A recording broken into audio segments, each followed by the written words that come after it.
Hello ভাই brother, আমরা নতুন একটি মুভি আজকে রিভিউ দিব। মুভিটির নাম হইতেছে চান্দু চ্যাম্পিয়ন।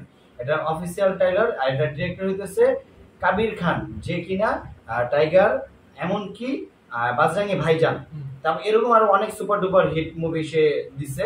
তো এখন আমরা দেখবো চান্দু চ্যাম্পিয়ন। তো কথা না পারে আমরা আগে মুভিটা দেখি, তারপর ডিটেলস পরবর্তীতে বলবো।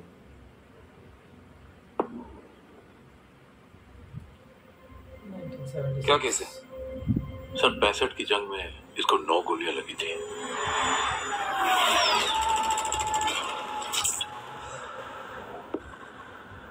जंग को 2 साल हो गए, तब से ये कोमा में ही है। दुश्मन क्या करे? छोड़ो मुझे, मेरे मुल्क वापस जाना है। डरता नहीं है दुश्मनों से? दुश्मन नहीं है, तुम हिंदुस्तान में हो। मुरलीकांत पेटकर की कहानी आजाद हिंदुस्तान की कहानी है। हालात ऐसे कि ये देश टिक भी पाएगा कि नहीं, पर हिंदुस्तान लड़ता है हर हालात से। बड़ा होके क्या बनेगा? मास्टर जी, मैं चैंपियन बनूंगा और मैं डर लाऊंगा। पूरा गांव हंसता है तेरे पे। तो पता है क्या बुलाते हैं लोग तेरे को? अरे चंदू चैंपियन। आज के बाद कोई ना आ सकेगा मुझ पे। खाली आज जाने दो दंगल को। इधर से मेरी ओलंपिक की तैयारी। अरे ये तो चंदू चैंपियन है।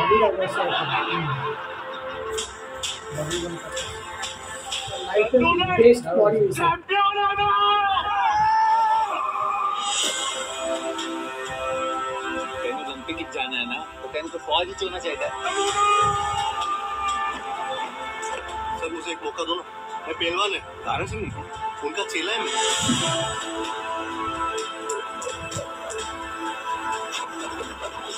बादल कैसा धड़ाम धुड़ूम आवाज कर रहा है। कल जाते क्या? कितने बजे? 10 बजे। ठीक है, नाश्ता करके निकलते हैं। एयर इंडिया अपने बाप का है। एकदम बरोबर।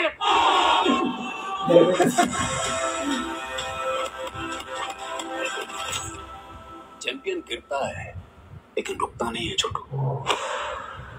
बुल्ली मेरा भगवान से जो भी लेन देन था, मुझे ऐसा मारना उसके प्लान में ही नहीं था। वो दिन मैं तय किया, मैं जिएगा और उसके लिए जितना लड़ना पड़ेगा मैं लड़ेगा, और हर चिढ़ाती हुई हंसी को पलट के बोलेगा। हंसता क्या कोई?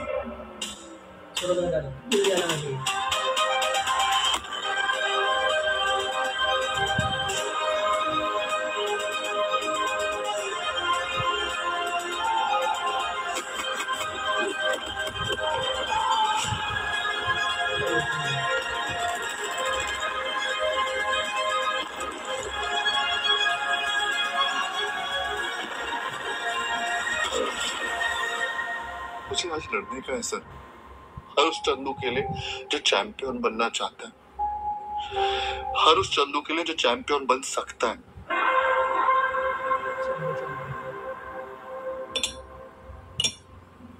मुझे प्रेसिडेंट ऑफ इंडिया पे चीटिंग का केस करने का।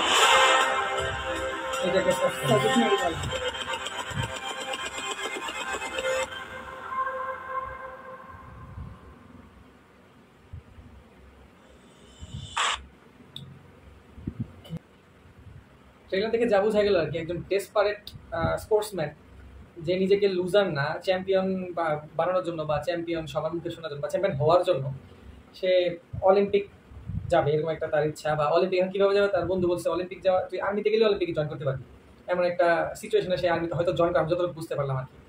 এরপর থেকে তার আর্মির ওয়ারফেয়ার দেখায়, তারপর হচ্ছে সে বক্সার হয়ে যায়, বক্সিং করতে দেখায়, এরপরে সুইমিংয়ে দেখায়। মানে মোট কথা হচ্ছে শেষেও যতটুকু বোঝা গেল যে বলতেছে যে আমার ফাইট করতে হবে সেই চান্দুদের জন্য যারা লুজার, অ্যাকচুয়ালি যারা চ্যাম্পিয়ন হইতে চায় বা যারা মনে মনে চ্যাম্পিয়ন হওয়ার একটা স্বপ্ন দেখে। তো এটা আসলে শুধু তার নিজের জীবনই না, এটা হচ্ছে সকল ধরনের মানুষ যারা নিজের স্বপ্নকে স্বপ্ন পূরণ করতে চায়, স্বপ্ন দেখে স্বপ্ন পূরণ করতে চায় কিন্তু করতে পারে না।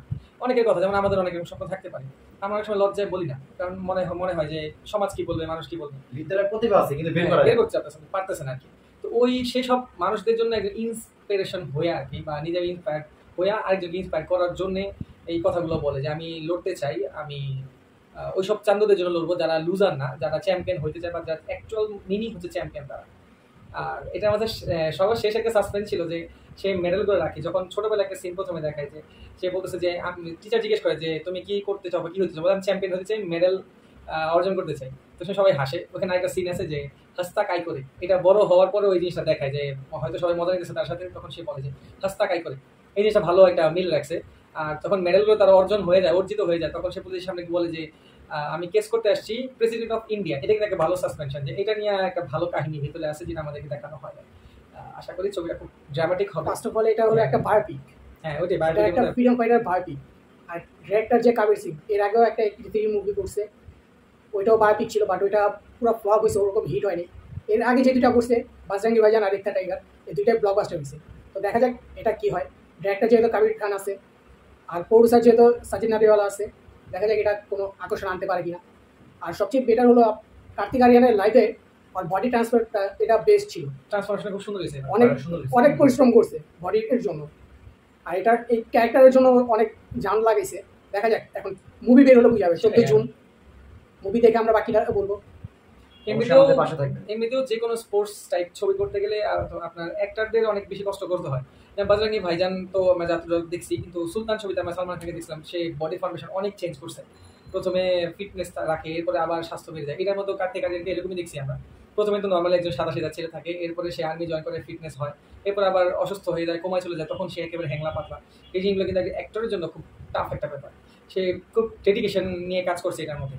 আর একটা ড্রামাটিক ছিল, এটা ইমোশনাল আছে ছবির মধ্যে, সিনেমার মধ্যে ইমোশনাল একটা মিউজিক, ব্যাকগ্রাউন্ড মিউজিকটা আমরা পাইছি। দেখা যাক ছবিটা কিরকম হয়, আমরা খুব আশাবাদী। ওকে, থ্যাংক ইউ। থ্যাংক ভালো লাগে আমাদের ওয়াচিং দ্য ভিডিও। লাইক করবেন, সবাই চ্যানেলটাকে সাবস্ক্রাইব করবেন, তো বেল আইকনটা বাজিয়ে দিবেন, বেল আইকন অল করে দিবেন। আল্লাহ হাফেজ।